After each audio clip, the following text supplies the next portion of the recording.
Anyway, so that's Loki Ceratops. He was really fancy. They kept him in the closet. They kept him in the closet for 78 million years. They kept him there. I love him. I bet he was so beautiful. He dressed like that, and he left the club so that the press wouldn't see him leaving dressed in his ornate Ceratops. Sorry, I saw the Birdcage on my week off. Family. I get all my scissors.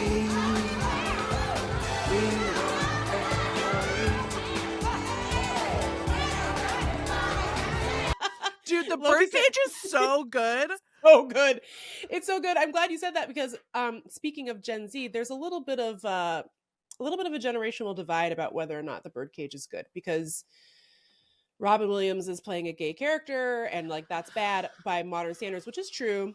But my belief is really that like to get to where you are now, you have to have stuff like that maybe doesn't completely match up to modern feelings about LGBTQ life, and yet you can't get to where you are now with representation unless you have this other thing to get you there.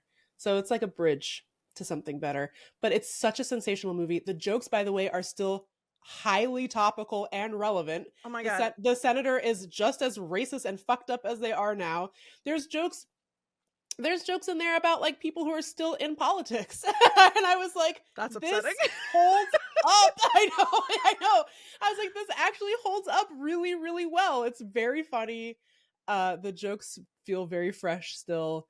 But yeah, if you kind of do some Googling around, you'll see some younger people have this thing where it's like if a character says something in a movie, that means that movie represents that point of view. There's like a media literacy thing happening. Yeah. That is, or a lack of media literacy that's happening. That's not unique to younger kids. I shouldn't say that, but yeah. This idea that if a character in a book or in a movie says something, then the author must believe that too. And it's like, no, dude. It's literally satire. Like I don't know how else to explain this to you. Mike Nichols is not this racist senator from Ohio, and he's not racist Gene Hackman. I'm sorry, man. You know, and like I went to the mat to make sure that we cast a gay actor to play Dan Savage in Shrill, the Dan Savage-esque character, because that was still not like standard practice even in 2018, and so they were looking at all kinds of people, and I was like, sorry. Anyway, but so I get it, but also we are on a continuum of progress, and if of course it bothers an individual person to watch a straight person play a gay character, of course don't no watch problem. it. That's fine. Yeah, but that's okay. I want to say that Robin Williams plays that part so beautifully. He is. It's not a caricature. No, it's like, not. It's very loving. He's very funny, and it's actually very respectful. It's more respectful than you would think for something to be about gay people from the 90s. Yeah. It's really, really good. I mean, if we're gonna take issue with someone, it would be Agador Spartacus. But sorry, I cannot wear shoes because they make me fall down. Unfortunately, I cannot wear shoes because they make me fall down.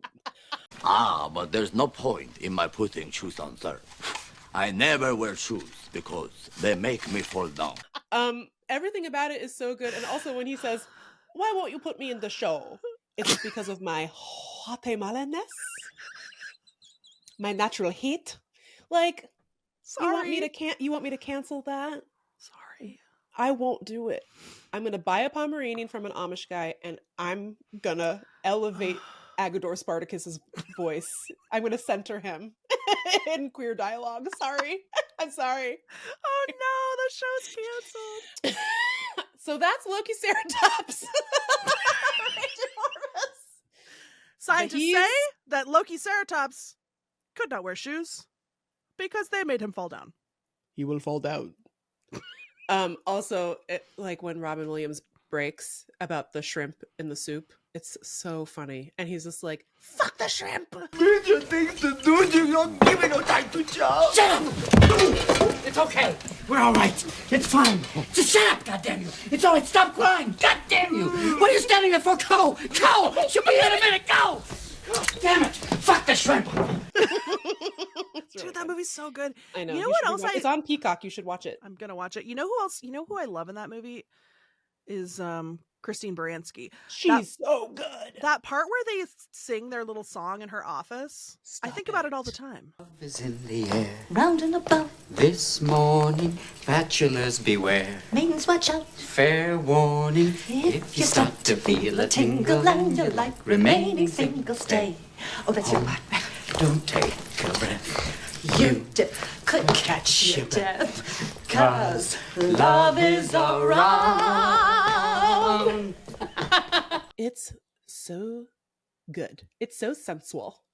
Yeah. You can see why those two would have had sex and had a baby together. Yeah. And you know that like the whole movie you're like, God, Val is such a dick. Like the son.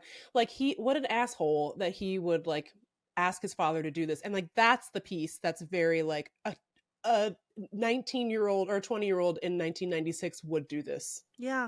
So it feels like true for that time. Yeah. And then at the end, when Christine Baranski shows up and she's like, I'm Val's mother. And then Gene Hackman's like, who is the mother of this kid?